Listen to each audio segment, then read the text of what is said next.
Hey, hello everybody, and welcome back to my channel. This is Butch, and you are here at Butch Kellen Adventurer. And in this episode, I am in Rockhound State Park, and I'm playing this at 8x, so sorry if it's a little bit jerky and so on, but I wanted to get through the whole park, show you everything. Oh, there's the leaf blower guy. And went up here, and all the roads in here are gravel, and there are a lot of thorns. And I ended up getting a flat tire on the back of my e-bike, which can be a real pain, but I've learned how to handle it, and I actually had it back up and working in less than an hour. Really. So here I am.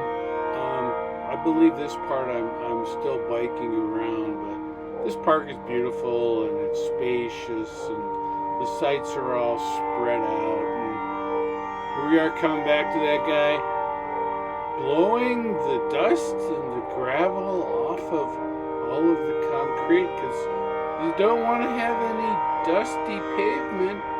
Ooh. So this is actually on the bike going back out to the entrance, where I turned around and came back. And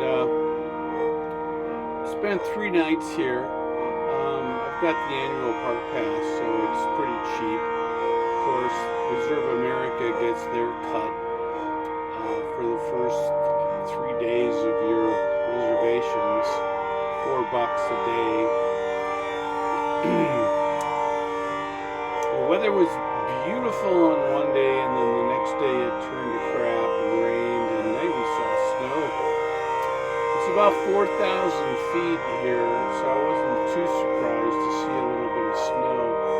It was the only squall line in New Mexico at the time, and I happened to be in that 2% of New Mexico where there was just one dark cloud over my head. So here's where I'm actually pushing my bike back up through a group area up to my campsite. This is my rig and my campsite, and hell, there's room for 3 or 4 rigs in this site, which is the case for most of the sites here. They're all very large. I saw a lot of Class A's and 5th wheels coming and going. The sites with electricity number perhaps 2 dozen, and there's a loop of primitive sites with, I don't think there's more than a half a dozen or 10 primitive sites, but they're huge, and they're up on the side of this mountain, so it's beautiful because nobody can billboard you, nobody can block your view of the valley and the other mountains, because every site is so much higher than the other site. You just look over the RVs that are below you. So here's the sidewalk. It's actually just a concrete runoff for the water when it does rain. I guess this area gets about maybe 7 inches of rain a year, and I think I saw 0.10 inches while I was there. This is the view from my front door,